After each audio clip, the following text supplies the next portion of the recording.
Reading with your kids. Hola, ni hao, konnichiwa, assalamu alaikum, shalom, jambo, bienvenidos. Hi, my name is Jedley, and this is the Reading with Your Kids podcast. We are coming to you from the beautiful neighborhood of Reedville in the southwest corner of Boston, Massachusetts. We are so happy that you're part of our beautiful Reading with Your Kids family. Please be sure to subscribe to the show on the iHeartRadio app, on Spotify, Stitcher Radio, wherever you find your podcast. Our guest today is Laurie Smollet Kutscera, and she's here to talk to us about the misadventures of the magician's son. Before we invite Laurie in, we want to let you know that this episode of the Reading with Your Kids podcast is brought to you by Design to Shine by Joy Reeser, a Reading with Your Kids certified great read. Open any page of Design to Shine for rhyme with art for your heart. Topics will lead you and your loved ones into fun, laughter, and joy, and onto the dance floor. You'll receive ideas to pay attention in new ways, reminders about kindness, and so much more in this alphabetical treasure. This is a book. This is a guide. This is a gentle teacher all at once. It's a book for you. It's a book for your child. It's a book for your inner child. All about loving who we are and reminding us that we are designed to shine in the world. Designed to Shine, a Reading with Your Kids certified great read by our friend Joy Reeser. Joining us on the line right now from Strong Island, Long Island, and New York. She is the author. I'm really excited. She is the author of a middle grade novel called, get this, The Misadventures of the Magician's Son. Right down my alley. Please welcome to the show, Laurie Smollet Kutscera. Laurie, how are you? Good. How are you? I'm wonderful. We are surviving the great quarantine of 2020, helping each other be strong, being socially distant, being safe. I'm washing my hands right now, even as we speak. There you go. And I'm really a magic trick at that, right? There you go. That's right. I'm really excited to learn about the misadventures of the magician's son. Tell us all about it, please. Well, it's about a boy named Alex. I'm going to do a little reading here just because I'm distracted by looking at my face here. It's a story of Alexander Finn's personal journey dealing with the death of his father and a gift that he left, a very special gift that he left behind. Alex has been uprooted from his home in New York for Maine after his father's passing. And he doesn't want to have anything to do with the new town or the people there. Mm-hmm. His mom has really forced him to leave everything he knows and loves and move to a place that's very unfamiliar and seems somewhat hokey.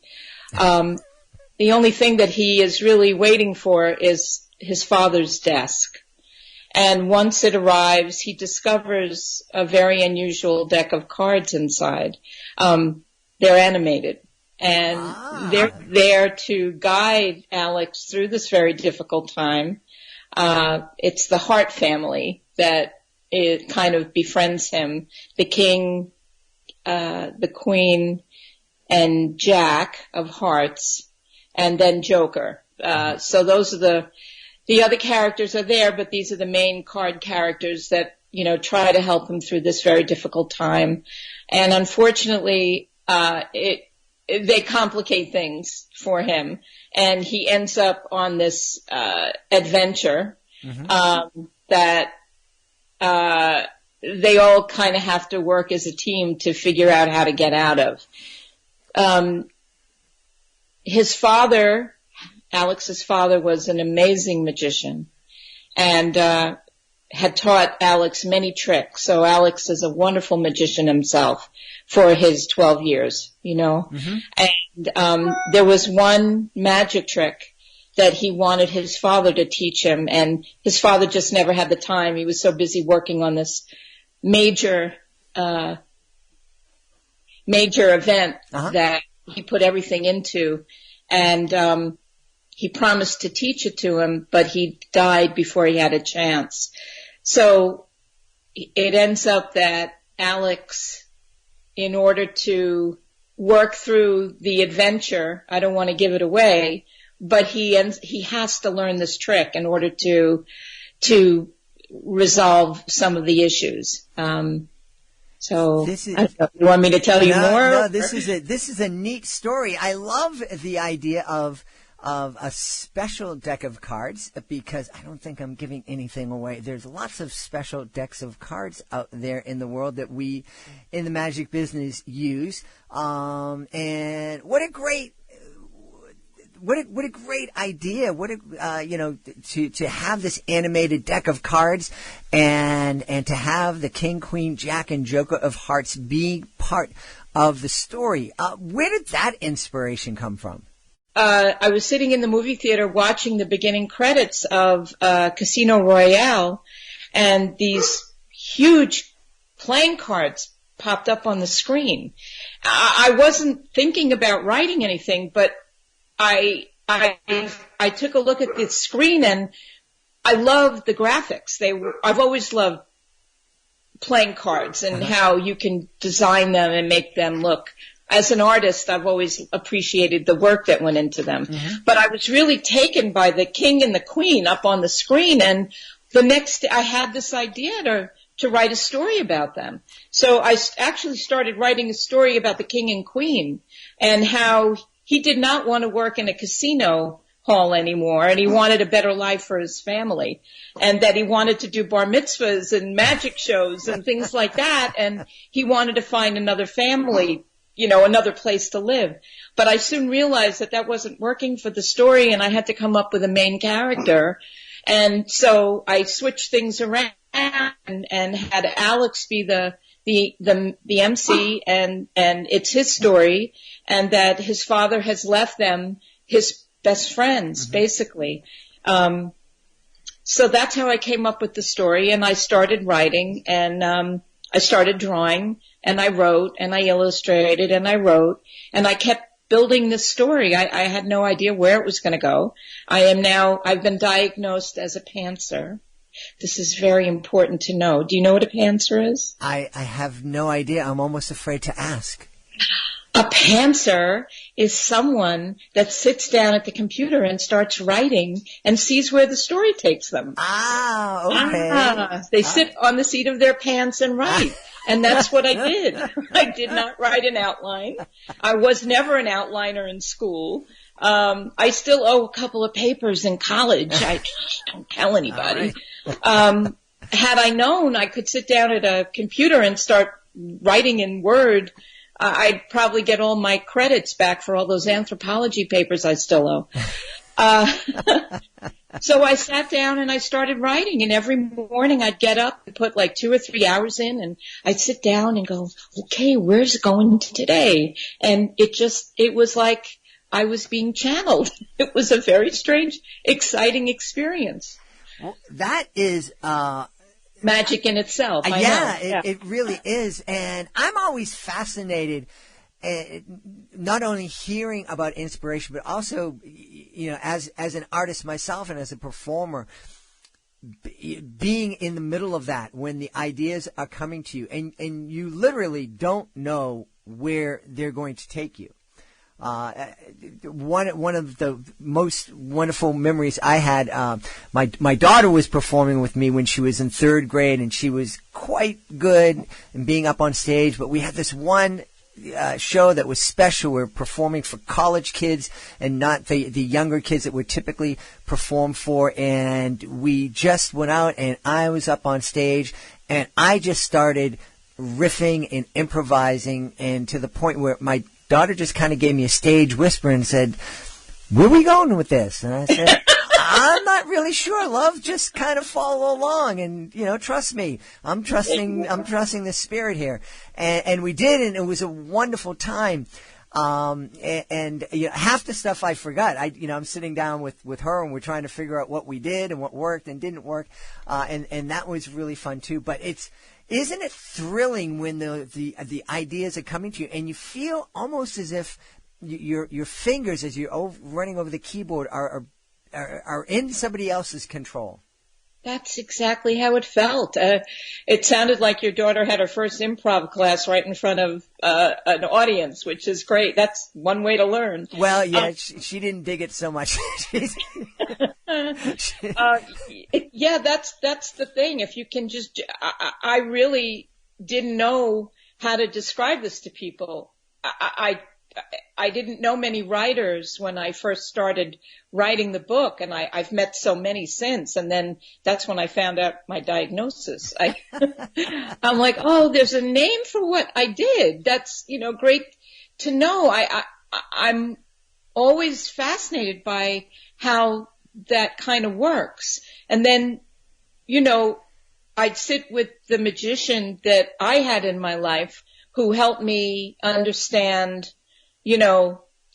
details that I had to include. And that was, also a great learning experience. I took videos of, his name was Joel, and he is my dear friend's son.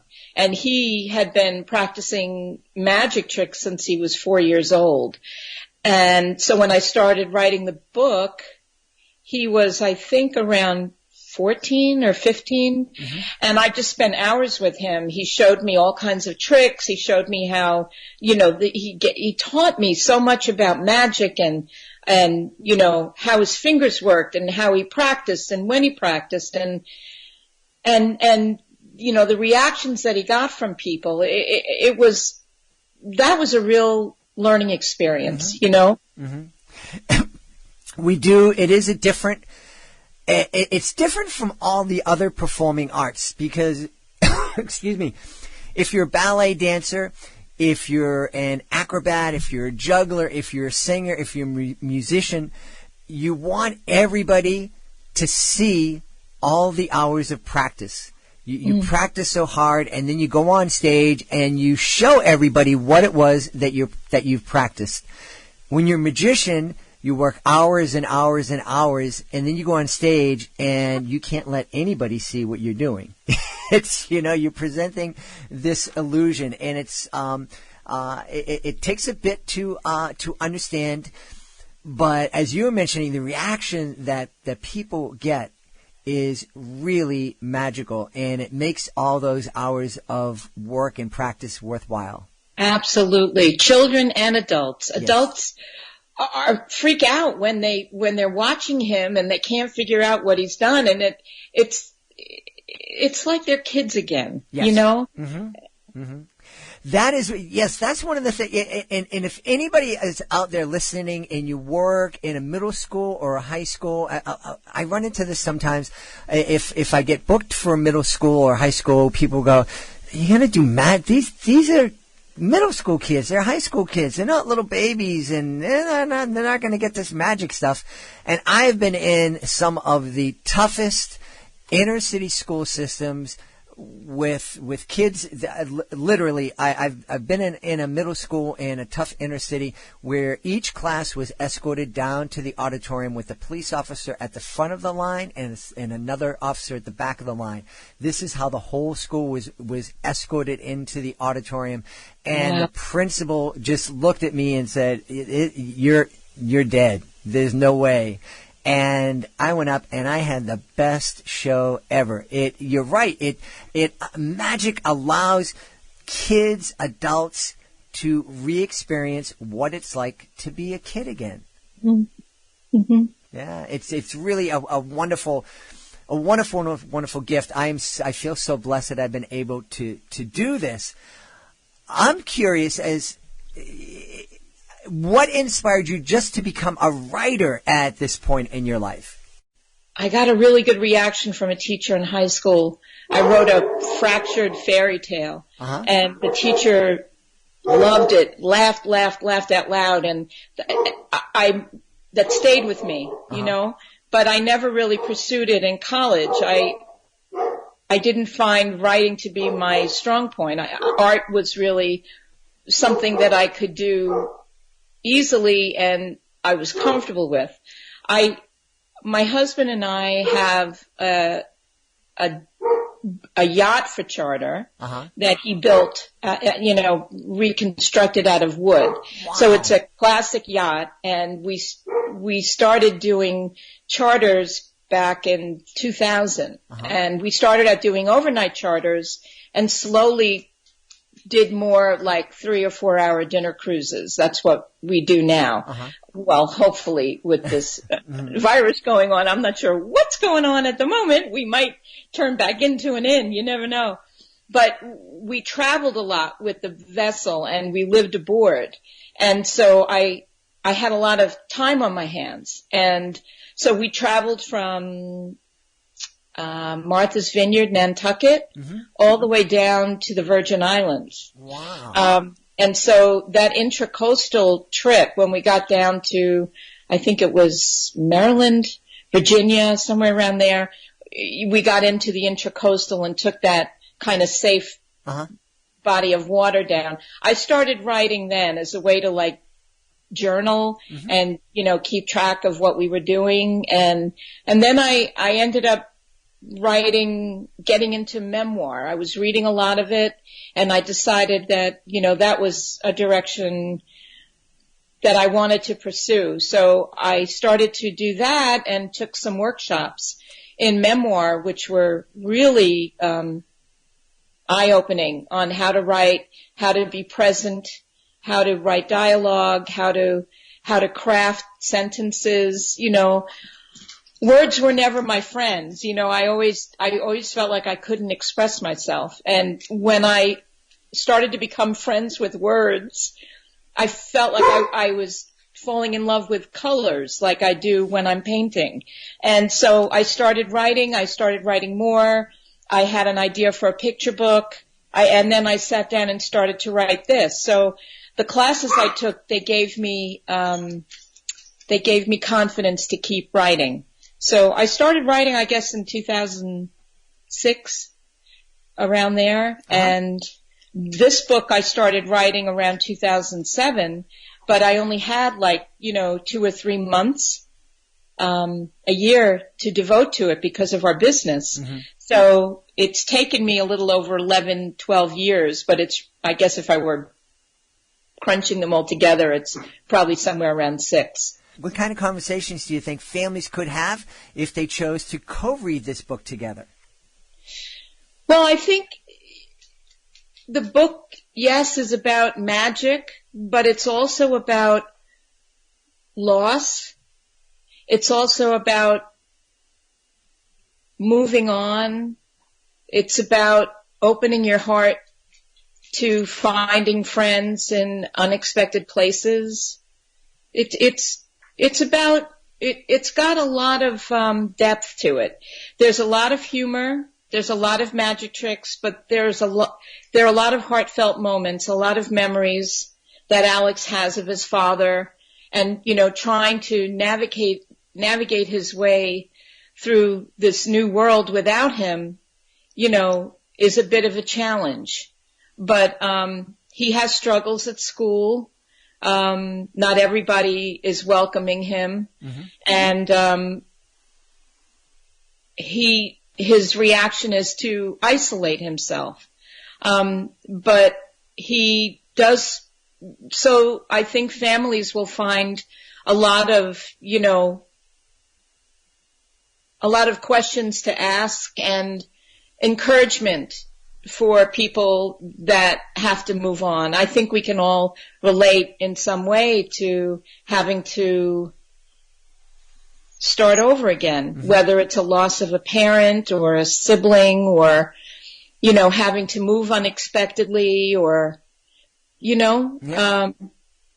regardless of your age, most of us have had to deal with that, And that is, it's a hard conversation for families to have. And there are lots of different losses that kids experience in their life. Obviously, loss of a parent or a grandparent, but also lost friendships. Even if you don't move from New York to Maine, the other side of the world, sometimes it feels like, when a kid moves from one grade to another and they have that that summer break, the best friend that you had in June, when you get back to school, well, you've grown a lot, and maybe you're not best friends anymore. And that's a loss that's hard for a lot of kids to understand. Absolutely. Yeah. I think there's a lot of that. He's missing his best friend back in New York, but he does find a new friend. And those are challenges, again, that most of us have had to deal with, and it doesn't always come tied up in a box. Sometimes you just have to work through it and slowly come to the conclusion that this is the new normal and this is a new life that I'm living. I'm just going to have to look at things a little differently, It's interesting, we're here, we're speaking day 3 or 4 or 5, depending on where you are of the quarantine.